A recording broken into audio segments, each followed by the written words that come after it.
Hola amigos y amigas, ¿qué tal? Un saludo cordial tengan todos ustedes. Arrancamos un nuevo programa de ciclos. Domingo 27 de septiembre, qué rápido se está yendo el año, ¿no? Ya vamos a ingresar a octubre, realmente un placer de estar nuevamente en sus pantallas, amigos. Muy feliz de estar una semana bastante cargada de información respecto a lo que ha marcado. Tres temas marcaron esta semana: la agenda de los medios, la agenda de la opinión pública, referidos al no de las autonomías. Ha sido rotundo, ¿no? Por lo menos hay en 5 departamentos dijeron no a las autonomías. Todavía no hay un pronunciamiento oficial, pero creemos que la tendencia está marcada así y creemos que no hay, no creo que se dé la vuelta en un día para el otro, ¿no? Prácticamente ha sido un no contundente a las autonomías. Por otro lado también está el tema de la Haya, ¿no? El fallo se ha pronunciado, competente, la Corte Interamericana de Justicia, ¿no? Que nos favorece como bolivianos y realmente estamos celebrando, no es que estemos celebrando una salida al Pacífico, sino estamos celebrando una guerra diplomática, ¿no? Que Bolivia ya por fin, después de mucho tiempo, ¿no? Tengamos este tipo de victoria, este tipo de que nos hace bien como país, ¿no? Que nos hace más unidos, ¿no? Realmente con esto el presidente va a quedar en la historia porque fue él que ha tomado una decisión y ha marcado, ¿no? Ha marcado esta agenda, y desde colegio y las generaciones próximas hablarán de esta decisión del presidente, y no solamente del presidente, ¿no? También está ahí personalidades como Rodríguez Belcet, Carlos Mesa, ¿no? Expresidentes de la República, Tuto Quiroga, Jaime Paz Zamora, que realmente hicieron que ahora estemos celebrando esto, ¿no? No podríamos celebrarlo diciendo que nos van a dar un acceso al mar, ¿no? Sino más bien lo que sí debemos pedir, y felicito también, aplaudo que el presidente haya exhortado el diálogo a Chile, ¿no? Para encaminar las riendas, para negociar una salida soberana al mar, y lamento la postura dura, una postura confrontacional de Chile, que Bolivia no ha ganado nada. Yo creo que hemos ganado bastante con esta decisión y realmente estamos felices. Por otro tema, amigos, vamos a hablar de la reelección, ¿no? De la reelección del presidente Morales. Ya se ha aprobado, ¿no? El MAS con sus 2/3 aprobó para este borrador, que me imagino que va a la comisión, que luego va a ir para aprobar, ¿no? ¿Cómo se llama esto? Al tribunal, a la asamblea, ¿no? Pero vamos a hablar de este tema más adelante. Quiero va a tomar una pausa y estaremos con más de este tema. No era la... Bien, amigos y amigas, estamos de retorno con ustedes nuevamente. Justamente les mencionaba anteriormente de que una vez ya aprobada en la asamblea la reelección del presidente Morales, va a ir al Tribunal Constitucional para su respectiva revisión, ¿no? Y se dieron las cosas de manera bastante rápidas, ¿no?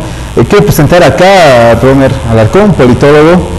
Romer, un gusto tenerte acá en el programa, realmente muy contentos de que estés nuevamente acá, ¿no? Para tratar un tema bastante polémico, un tema bastante que ha dejado muchas cosas, ¿no? De por medio respecto a lo que ha sido este debate. No sé si al final fue un debate instalado en la asamblea sobre la reelección del presidente, sabiendo que el MAS tiene los 2/3 y que me imaginaba que se iba a tomar un poco más de tiempo para ver este tema, pero al parecer las cosas están definidas. Me parece que de por medio aquí hay una planificación, ¿no?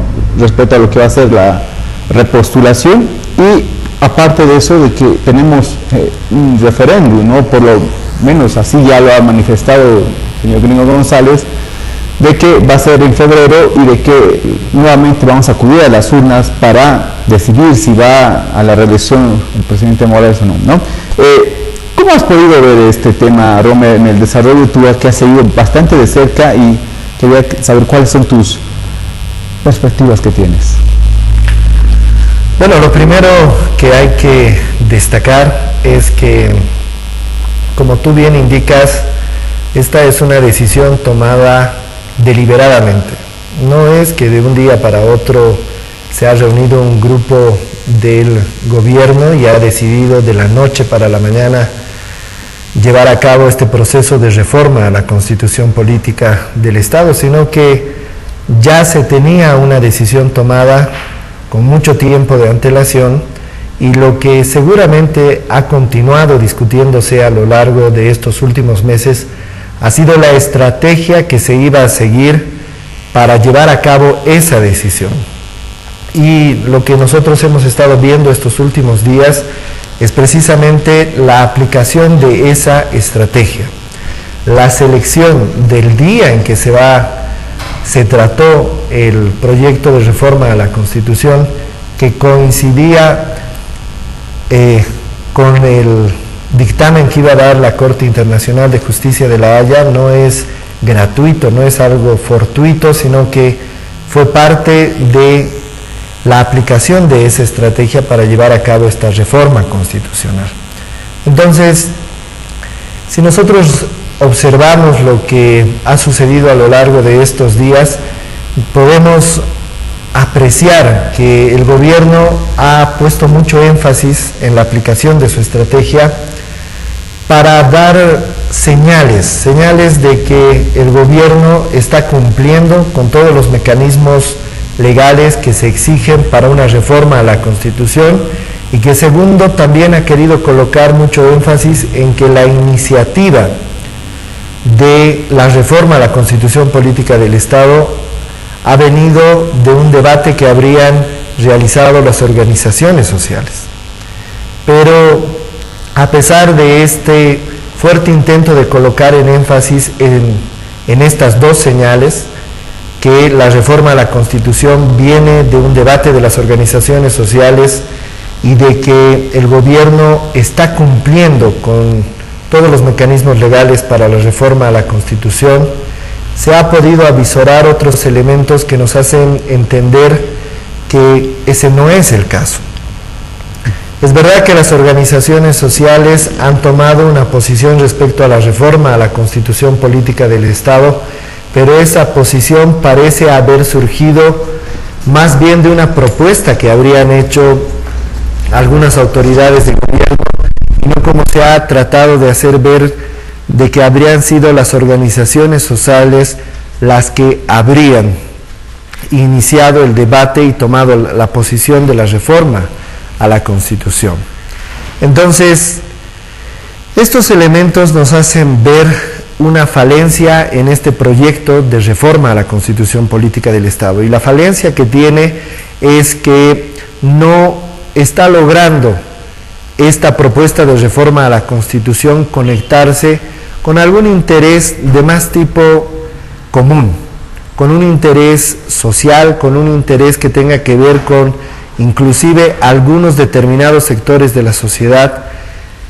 No tiene que ver con un proyecto de sociedad, con un proyecto en algún campo del desarrollo sectorial que el país está emprendiendo, y eso es lo que está generando la idea de que la reforma a la Constitución simplemente tiene que ver más bien con un interés de prolongar una gestión de gobierno, prolongar a un partido que está ejerciendo actualmente el mando de la nación. Entonces ese es un primer elemento que comienza a matizar este énfasis del gobierno en querer mostrar que esto habría surgido como una necesidad de las organizaciones sociales. Y la falencia se ve precisamente ahí. Las organizaciones sociales tienen como razón de ser la representación de intereses y necesidades de parte de la población, y la reforma a la Constitución Política del Estado no está vinculada estrechamente con algún interés de algún sector de la sociedad, ni con algún interés común de la nación. No, Romer, es importante lo que estás mencionando, ¿no? Algunos elementos para destacar respecto al tema bastante discutido, ¿no? Pero creo que uno se pone a pensar, decía, y creo que hay un eslogan, ¿no? Hay una marca de decir Evo 2025, ¿no? Se ha hablado si iba a ser una repostulación, si iba a ser dos, si la Constitución cuánto más iba a poder poner, colocar, debatir, implementar respecto a esta reelección, ¿no? Pero al final creo que, y esta es mi sensación mía, que el presidente dijo, no, yo quiero llegar hasta el 2020. Mi mandato quiero cumplirlo hasta el 2025, ¿no? Pese de que en ese debate interno con las organizaciones sociales le dijeron, ¿y por qué no por una reelección indefinida, no? Pero fue muy estratégico, Romer, marcar cierta línea, ¿no? Porque tenemos la Agenda 2025, ¿no? Que más se ha propuesto tareas con cumplir, que es el tema, sobre todo productivos, de industrialización, ¿no? Que tiene con el país, de desarrollo, y por eso esta Agenda 2025 va con esa figura, ¿no? La figura del presidente para cumplir estas metas trazadas. Porque imagínate, Roma, si se hubiera tomado el tema de la reelección indefinida, hubiera sido la peor estrategia para el gobierno, porque la gente iba a ir a votar por el no, ¿no? Y muchos analistas, yo particularmente no creo que este referéndum, esta derrota por el no, ¿no? Para el gobierno la derrota por el no, que hayan votado no a las autonomías, representa un rechazo al gobierno, ¿no? Yo creo que no. Particularmente, Rome, creo que la gente fue porque no tenía conocimiento, hubo un desconocimiento total de los estatutos autonómicos, ¿no? Y por otra parte, la gente también no ha habido una campaña de socialización, ¿no? Adecuada, ¿no? Una campaña que sea realmente intensa respecto de socializar los estatutos autonómicos. Entonces, y uno decía, y ahora, ¿por cuál? ¿Qué voto? ¿Sí o no? Y yo no voy a votar por algo que no conozco, ¿no? Y yo, a ver, particularmente yo estaba igual que la gente, ¿no? No sabía si votar por el sí o por el no de los estatutos autonómicos. Pero luego me desperté y fui caminando hasta el colegio donde estaba, ¿no? Fui caminando, Romy, y dije, ¿qué hago? A ver, ¿voto por el sí o por el no? Y luego me puse a pensar algo, Romy. Pero a nada, Humber. A nada. O sea, si votas no, es nuevamente postergar a la paz, es nuevamente dejarlo ahí, y no sabemos cuándo se va a volver a abrir este debate de las autonomías, ¿no? Entonces decía, votaré por el sí, ya un primer avance. Me imagino que de cada ley, cada norma, van a sacar un reglamento específico, van a sacar leyes, en algunas observaciones que yo tenía, sobre todo de inversión para temas productivos, ¿no? Para el tema de empleo también, ¿no? Entonces particularmente yo creía eso, ¿no? Pero entonces dije y voté por sí, porque me parecía que, a ver, a tener algo y a tener cero, prefiero tener algo por lo menos diseñado para hacer eso, ¿no es así? Y ahora me parece también demagógico, Romer, el tema de que el vicepresidente salga y diga que la ciudadanía quiere más centralismo, la ciudadanía quiere un Estado fuerte, y creo que no es así, ¿no? Creo que el desconocimiento fue mucho en la ciudadanía y realmente al final de todos los que estamos mal parados en este tema somos los ciudadanos, estamos postergados todavía y realmente creo que son cosas muy aisladas que no tienen nada que ver con el tema de la reelección, ¿no? Pero ¿cómo has podido analizar este tema vos, Romer? ¿Tiene algún ligazón esto del no a las autonomías con el tema de la reelección del presidente?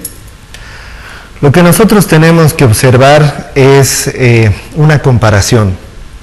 Si nosotros colocamos en el lado izquierdo el tema del referéndum acerca de la aprobación de los estatutos autonómicos y en el lado derecho colocamos el posible referendo a la reelección, a la reforma a la Constitución, nosotros observamos que de parte del gobierno, en un caso, hay una ausencia de una estrategia clara para llevar a cabo ese proceso.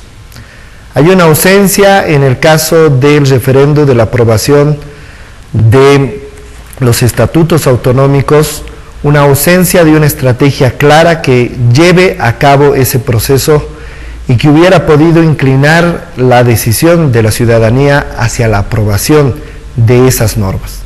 Y en el caso de la reforma a la Constitución Política del Estado, observamos por el contrario una estrategia muy clara, una estrategia detallada respecto inclusive a la presentación, a la forma de presentación, al momento en el que la Asamblea iba a tratar el proyecto de reforma a la Constitución, lo que no hay en el primer caso del referendo para la aprobación de los estatutos. Pero para entender estas diferencias y para entender también lo que ha sucedido en el referéndum aprobatorio de los estatutos autonómicos, tenemos nosotros que remitirnos a la perspectiva de la ciudadanía. Ha habido un incremento del ausentismo de la ciudadanía al referéndum sobre aprobación de los estatutos, y eso solamente puede explicarse a partir de que la ciudadanía que no asistió a votar efectivamente no estaba bien informada.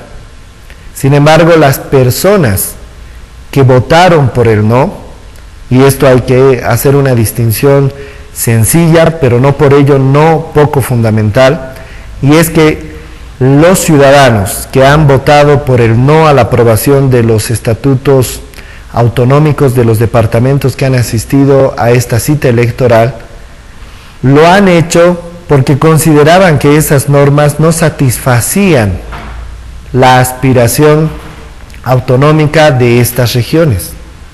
El no de la ciudadanía, y no comparto con que la ciudadanía no sea capaz de diferenciar entre decirle no a la aprobación de una norma y decirle no al régimen autonómico.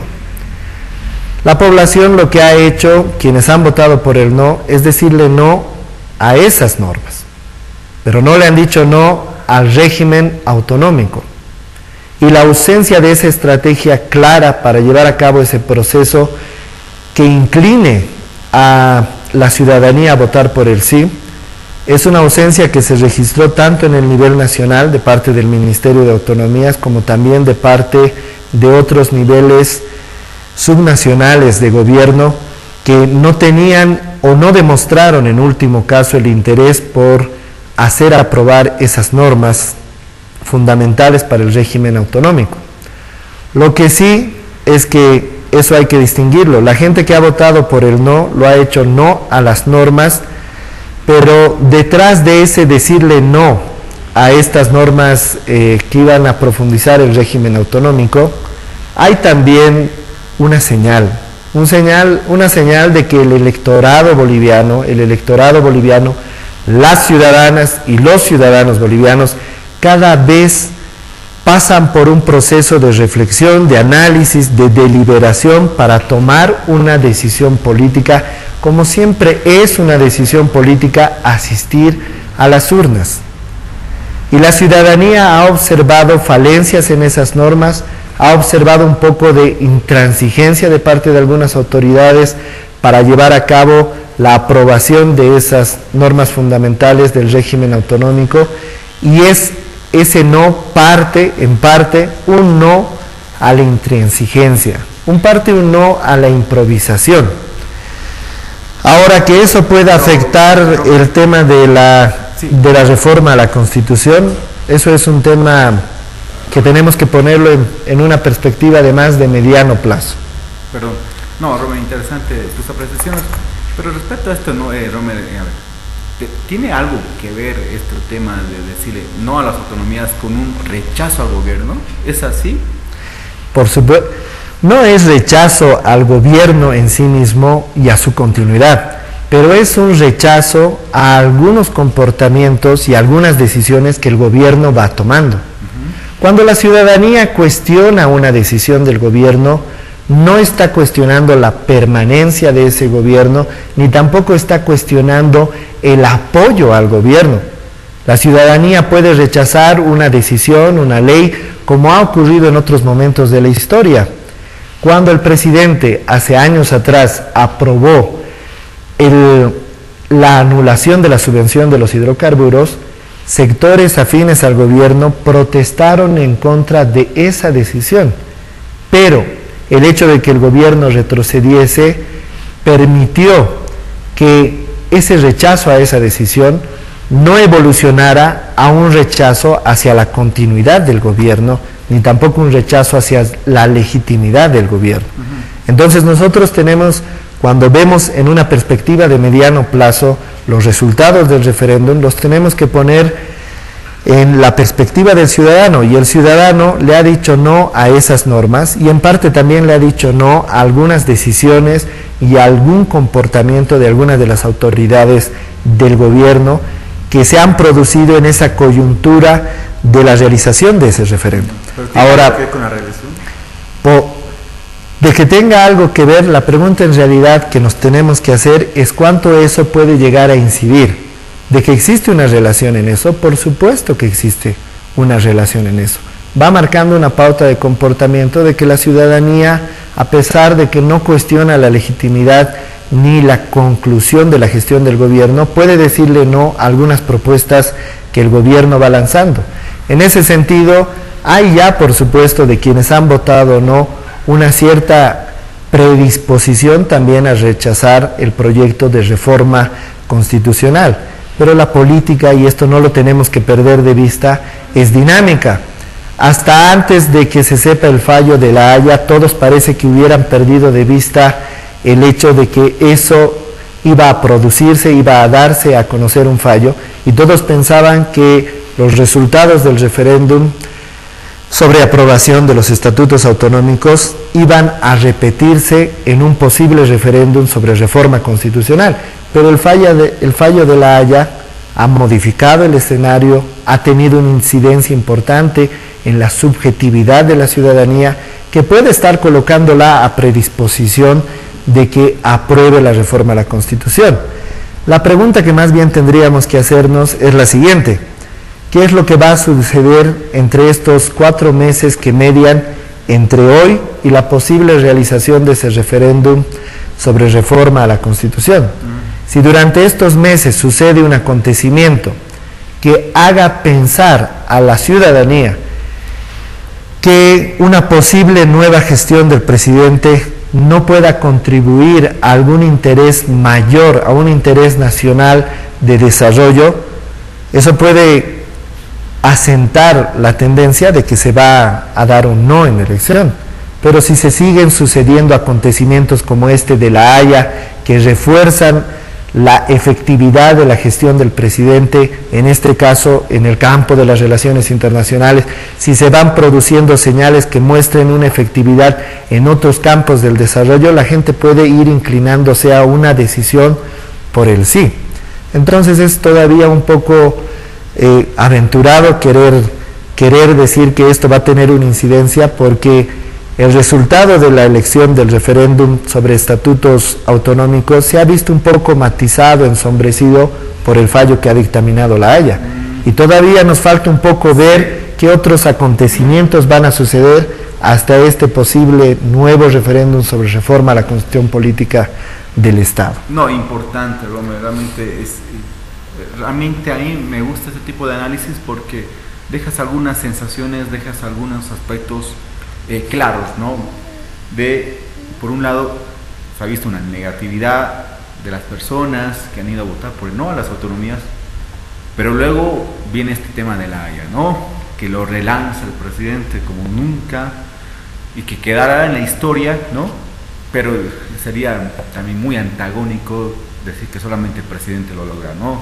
Por detrás hubo personalidades, ya lo había mencionado, como Carlos Mesa, ¿no? Los expresidentes. Ha habido una unión entre oposición y oficialistas y realmente se ha logrado, ¿no? Una victoria diplomática a nivel internacional, y es bueno, ¿no? Es bueno saber ese aspecto, ¿no? Bueno, Robert, voy a volver nuevamente a la reelección, voy a volver a hablar de este tema que me pareció importante, de cómo esto de La Haya lo ha posicionado nuevamente a la figura del presidente, ¿no? El presidente quiere llegar a 2025, te iba mencionando este tema, ¿no? Está viendo, por ejemplo, el no de la oposición, ¿no? Que se había manifestado acá, si pueden verlo, acá en el periódico, no sé si se nota, ¿no? Está corriendo, ¿se ve? ¿Se ve o no se ve? Se ve. ¿Sí? ¿Por acá? pueden ver ahí con sus periodistas, ¿no? No sé, acá en el periódico Página 7 están discutiendo el tema y dice que no le ha sido fácil al gobierno aprobar, ¿no? Aprobar el tema de la reelección, y que se pusieron férreos, ¿no? La oposición al decirle no a la reelección, pero de nada o poco sirvió, ¿no? Buenas intenciones. Yo creo que más bien en esto la oposición debe ser más inteligente, Romer, porque en vez de estar haciendo este show, espectáculos, deben estar reunidos y pensar, ¿no? Planificar qué es lo que van a hacer para dos estrategias, ¿no? Uno, para decirle no a la reelección, y dos, para ver qué va a pasar con la oposición en cambio de que el sí gane, ¿no? Porque Samuel Doria Medina ha manifestado de que va a haber una purificación del partido, ¿no? Para ver una innovación de nuevos líderes, ¿no? De líderes jóvenes emergentes, para ver qué se puede hacer en este tema y qué se puede hacer de acá hasta el 2019, ¿no? Pero, para no estar divagando tanto, sería una gran campaña, ¿no? Una campaña, para mí, estos meses van a ser muy políticos, va a ser una campaña de meses hasta febrero para tomar el sí, ¿no? La bandera del sí, ¿no? La bandera de que el MAS se reinventa, ¿no? El presidente se reinventa, tiene una agenda 2025 que ya se lo ha ido socializando y que van a ir discutiendo este tema, ¿no? Va a ser por lo menos de lo que queda este año, Romero, muy político, ¿no? Muy político. Ya prácticamente la oposición y el oficialismo ya van a hacer campaña respecto al tema. El presidente dijo que no lo va a hacer, ¿no? Dijo que no va a decir que sí, por el sí a la reelección. Pero yo creo, Romer, como última arma, el presidente en algún momento va a tener que ir y convencer a la gente y decirle, ¿sabe qué? Déjeme cumplir, tengo nuevas propuestas, quiero más desarrollo para mi país, déjeme gobernar hasta el 2025. Y yo creo que eso va a ser la insignia, ¿no? Va a ser el emblema del presidente, y yo creo que sí, el presidente va a tenerse que en algún momento referir a este tema y va a decir, déjeme gobernar hasta el 2025. Lo que nosotros tenemos que observar es que la política siempre es dinámica, y la dinamicidad que la política tiene obliga a los políticos a hacer ajustes en la estrategia que ellos van implementando.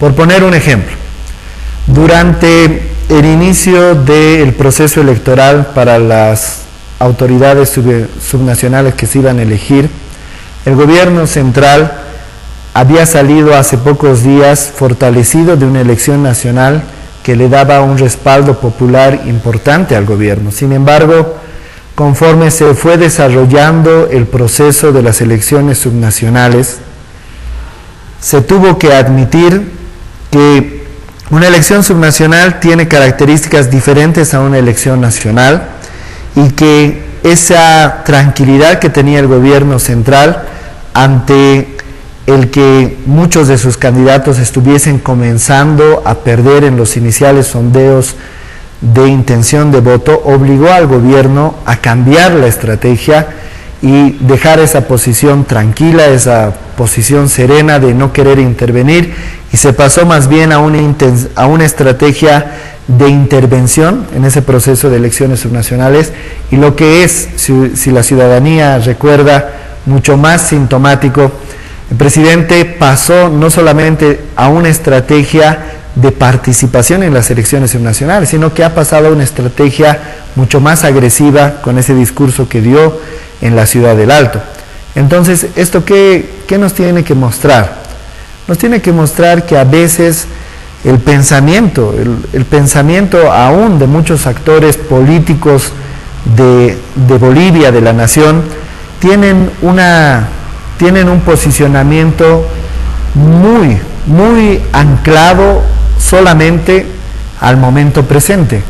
El fallo de La Haya y la contundencia que ha tenido no ha terminado todavía de enfriarse, y el gobierno, a partir del presidente del Estado, ha mencionado en Estados Unidos que él no va a hacer campaña por el sí, y eso nos está mostrando que la estrategia que va a implementar el gobierno es la de que las organizaciones sociales que han sido desde el punto de vista de la posición oficial quienes han iniciado este debate y han tomado esta posición, sean ellas quienes lleven a cabo este proceso de campaña y traten de relacionar la reforma de la Constitución con algunos objetivos de más largo plazo, como puede ser el tema de la Agenda 2025 o la conclusión de el tema del juicio ante la Corte Interamericana, ante la Corte Internacional de Justicia. Romer, bueno, ya se nos está yendo el tiempo. Tengo otra invitada, amigos, amigas. Dentro de un rato vamos a estar con la politóloga Esther Calderón, que nos va a hablar sobre el tema, nuevas noticias sobre el tema del tráfico de personas. Antes ya de concluir esta primera etapa, Romer, simplemente me dejó algunas palabras, ¿no? Me dejó algunas cosas que el presidente ya había reconocido, ¿no? De que hay cuadros, de que hay líderes, ¿no? Dentro de más llamativos, ¿no? La generación Evo, la Columna Sur, tiene bastante liderazgo más, ¿no? Lo que sucede es hay demasiada pugna, ¿no? Y para mí, yo insisto todavía, y mucha gente me dice, pero me estás equivocado, tenemos bastantes líderes, tenemos cuadros. Para mí que hay sectores en el gobierno de que no quieren que haya jóvenes líderes. Para mí, no sé qué opinión tendrán los demás. Y para mí también que el presidente tiene una misión, deja el partido de gobierno, y no sé si esto vaya a ocurrir, no sé si tendrá un plan B alterno de decir, mira, yo me voy pero dejo esto, no lo sé. Pero para mí, Romer, lo que puede suceder es que haya una implosión interna en el seno del MAS, ¿no? Que podría derivar a divisiones, pero eso todavía es un escenario todavía lejano. Concluyamos con esta idea para cerrar este tema. La política siempre es dinámica, exige, porque se suceden acontecimientos que a veces no podemos prever, ajustes a las estrategias. En el hipotético caso de que se perdiese el referéndum acerca de la reforma a la Constitución, va a existir un proceso que va a demandar de nuevas estrategias y va a ser la capacidad de la gente que está al interior del partido de generar que no se produzca una atomización dentro del movimiento al socialismo. Y eso es una idea que nosotros no podemos perder de vista, y la ciudadanía no la tiene que perder de vista para analizar el proceso de la elección de la reforma a la Constitución Política del Estado, porque un referéndum siempre es polarizante. La gente va a tomar una decisión de sí o no, y la oposición esta vez no va a enfrentar un escenario que va a promover su atomización, porque todos, absolutamente todos quienes son opositores al gobierno van a propugnar por el no, y eso les va a dar un factor de unidad, como también le da mayores ventajas al gobierno y desventajas. Lo cierto es que, como tú bien has dicho, esta va a ser una elección, si es que se produciese, demasiado polarizada entre quienes van a apostar por el sí y quienes van a apostar por el no. Muchas gracias, Romer, gracias por estar acá. Amigos, vamos a una pequeña pausa y estamos con este tema de la trata y tráfico de personas. Hay información nueva.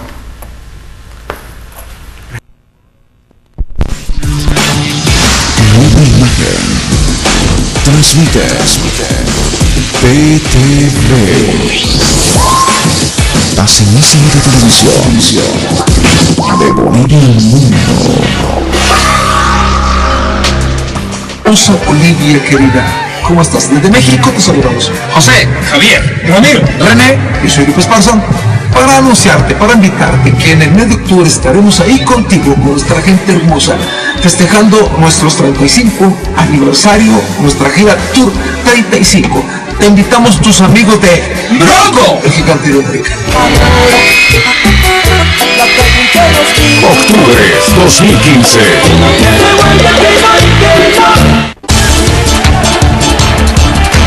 Porque la información permite resolver problemas y tomar decisiones en la coyuntura nacional. otorgándole un significado, un sentido a nuestra sociedad, para poder afrontar y sobrellevar nuestra realidad. Central de Noticias, edición meridiana, de lunes a viernes a partir de las 12 del mediodía y su edición central a partir de las 21 horas por Pasenísima de Televisión, de Bolivia al mundo. Primero la paz. No permitas el maltrato a las mujeres. Denuncia. Ley 348. Ley integral para garantizar a las mujeres una vida libre de violencia. Pues tu abuela te dio a tu madre te dio la vida, tu suegra te dará a tu esposa y tu esposa te dará a tus hijos.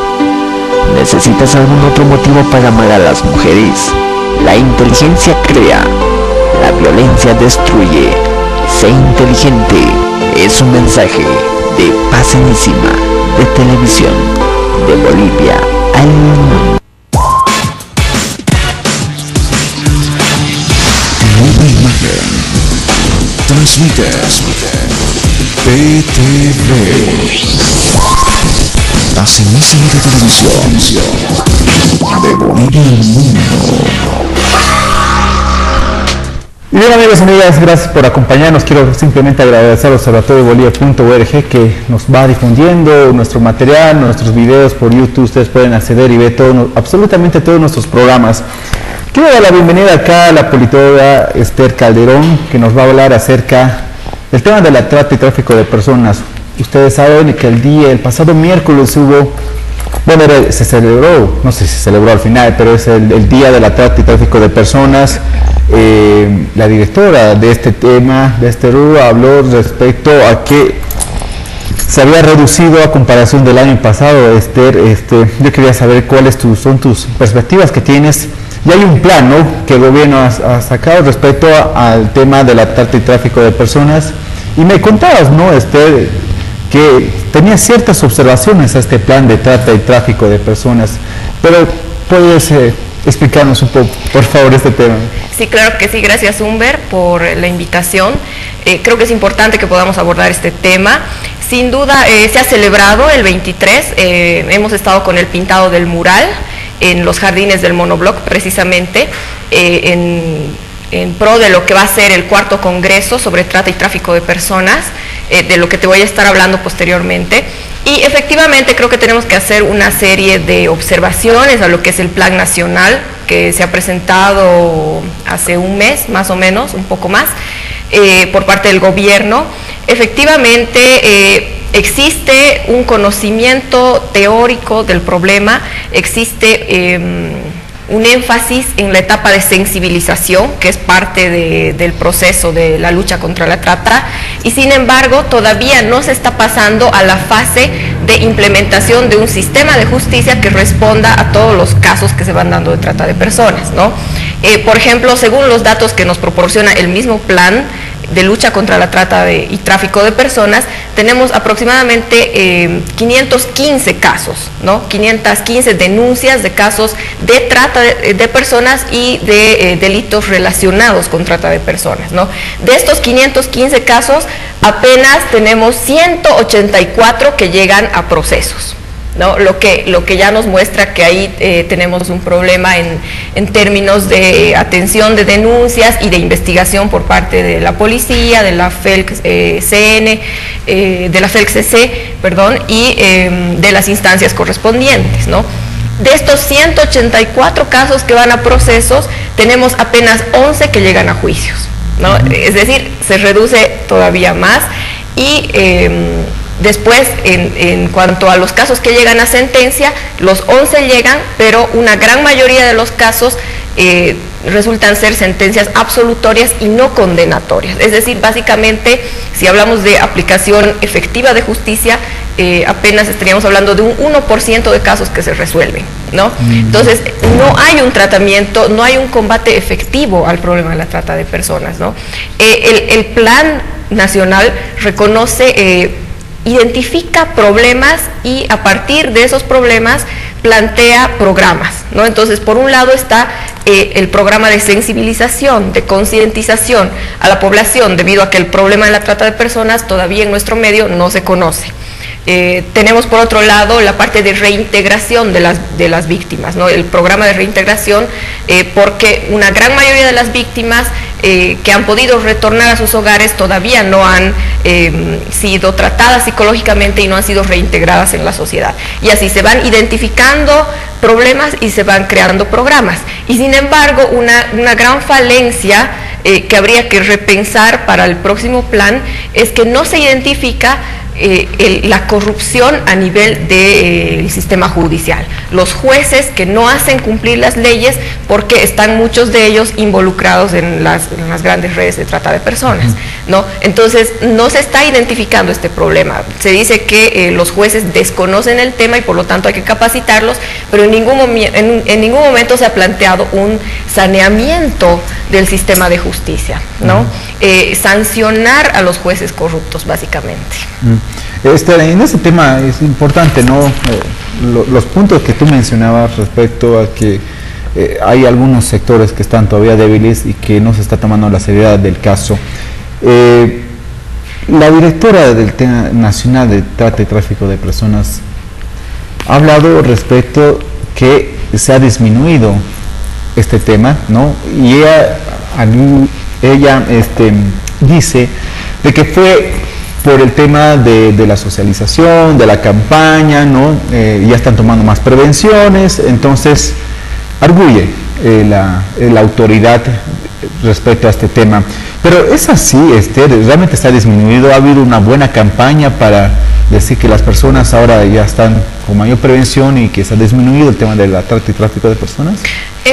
Lamentablemente no ha disminuido, ¿no? En todo caso ha aumentado si tomamos en cuenta de que hasta 2013 teníamos aproximadamente por año 400 denuncias y hasta lo que es este año ya vamos por casi 600. Los datos, yo no me animaría a confiar en los datos provengan del Ministerio de Justicia o de la FELCC, etcétera, porque el tema de la trata de personas es un tema muy oscuro, muy complejo, que no siempre puede ser reflejado por los datos estadísticos, ¿no? Y efectivamente notamos un incremento, estamos trabajando en el tema, hay un incremento en los casos y no hay un combate efectivo. Sí hay mayor campaña a nivel de concientización del problema, pero medidas y políticas públicas claras no existen. Y eso es bueno aclararlo y ver qué se puede hacer al respecto, ¿no? Porque tenemos leyes, tenemos este plan nacional que responde también a la normativa internacional, el protocolo de Palermo, por ejemplo, de las Naciones Unidas, que establece la necesidad de coordinar entre los diferentes países para atacar al problema, y sin embargo todavía esto está a nivel plan, a nivel teórico, y no hay instancias que efectivamente pongan en la práctica esto, ¿no? Entonces esto nos lleva a pensar en que es necesario hablar de un desarrollo paralelo simultáneo de conocimiento, de legislación y de operativización, ¿no? Hay que crear conocimiento, hay que crear leyes y hay que actuar al respecto, ¿no? Porque por lo general nos quedamos en la etapa de la legislación, tenemos buenos planes, tenemos la ley contra la trata y sin embargo un 1% de los casos se resuelve. Entonces tenemos que tener cuidado porque no es suficiente trabajar a nivel concientización. Perfecto, Esther. Respecto al otro tema, bueno, eres de la comunidad crítica creativa, ¿no? Que siempre están viendo este tema. Simplemente, Esther, felicitarte por el trabajo que estás realizando, un tema muy delicado y que yo siempre te lo voy manifestando de que tienes mi apoyo por un tema que es de todos, ¿no? Un tema que siempre uno es solidario por las personas que sufren de trata y tráfico de personas, las familias, ¿no? Padres desesperados, encontrar a sus hijos, ¿no? Pero ahora quisiera ir un poco más a tu campo, ¿no? Como comunidad crítica y creativa, ¿qué es lo que han ido haciendo? ¿Qué tareas han ido, ¿no? desarrollando? ¿Puedes comentarnos de este tema, por favor? Bueno, sí, con la comunidad ya estamos casi un año más o menos trabajando en el tema y ahora estamos apoyando y somos parte de la organización del cuarto Congreso contra la Trata de Personas, que va a ser del 14 al 16 de octubre, es decir, ya falta menos de un mes, en la Universidad Mayor de San Andrés. De hecho, acá he traído algo del material que estamos publicando. Son 10 pasos contra la trata de personas. También acá tengo otros más, que básicamente lo que queremos es llegar a la población, ¿no? Llegar a los padres de familia, llegar a los jóvenes, para poder prevenir, para poder concientizar.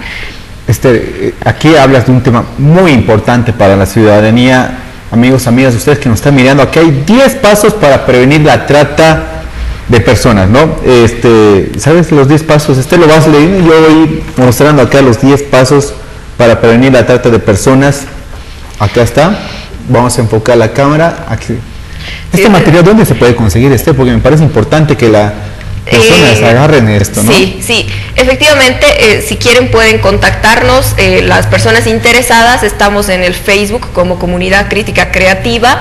Acá tenemos los 10 pasos que se refieren tanto a la calle, los lugares públicos, como también al internet. ¿Los puedes mencionar?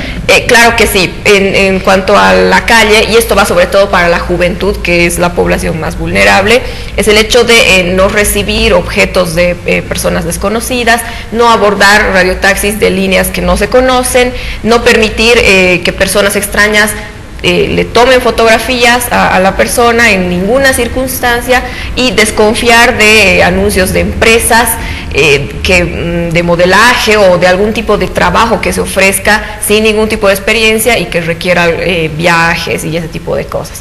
En redes sociales, internet, Facebook, Twitter, etcétera, lo principal, no poner el nombre completo en el perfil, después no hablar, no chatear con personas desconocidas, no subir fotos al Facebook que puedan dar lugares de referencia donde puedan ubicar a uno, ¿no? Las diferentes personas o los tratantes, evitar molestias o amenazas o denunciarlas siempre a alguna persona de confianza, y desactivar la cámara web, porque también se sabe que a partir de la cámara web se puede obtener diferente información de las personas, ¿no?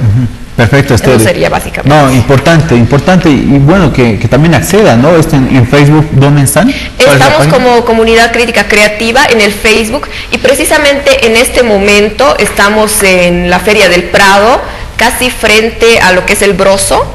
Estamos como parte de la movida cultural para el cuarto congreso. Estamos entregando tanto estos afiches como otro tipo de información que también acá he traído, en conjunto con la Fundación La Paz, el programa Jisca Pancarita. Estamos básicamente informando qué es la trata de personas, cómo prevenirla. Estamos también hablando de lo que es violencia sexual comercial, que es uno de los fines de la trata de personas, ¿no? Mujeres jóvenes de 14, 15 años que son secuestradas para ser obligadas a ejercer la prostitución. Y bueno, acá también tenemos otros, yo te los obsequio, Humber. No, perfecto. Material informativo, ¿no? Sí, que es la trata de personas, cómo prevenir, ¿no? Acá, por ejemplo, tenemos claramente en los gráficos, ¿no? Pedir ayuda si uno se siente en peligro, ¿no? No aceptar a desconocidos en el Facebook. Bueno, básicamente lo que estábamos hablando con los 10 pasos, ¿no? Y acá tenemos de acciones de búsqueda inmediata de niños, niñas y adolescentes, ¿no? Que básicamente obliga a la policía a encontrar a los niños en un periodo de 72 horas. Caso contrario, se presume que el niño desaparecido puede haber sido víctima de un delito, probablemente trata de personas. Perfecto. Aquí está otro también, que es la trata de personas, ¿no? Es otro material, que es la trata de personas, ¿no? Realmente material muy importante, ¿no? La gente que mediante estos puede ir conociendo respecto a esta temática tan delicada, ¿no? Y por otra parte, no sé si tienen teléfonos para que pudieran quizás llamar, trabajar coordinadamente algunas instituciones. ¿A qué número podemos llamar? Bueno, si ustedes desean comunicarse con la Comunidad Crítica Creativa, pueden llamar al 61 20 40 70, o bien enviar también mensajes por el Facebook. Básicamente sería eso, reitero el número, es 61 20 40 70.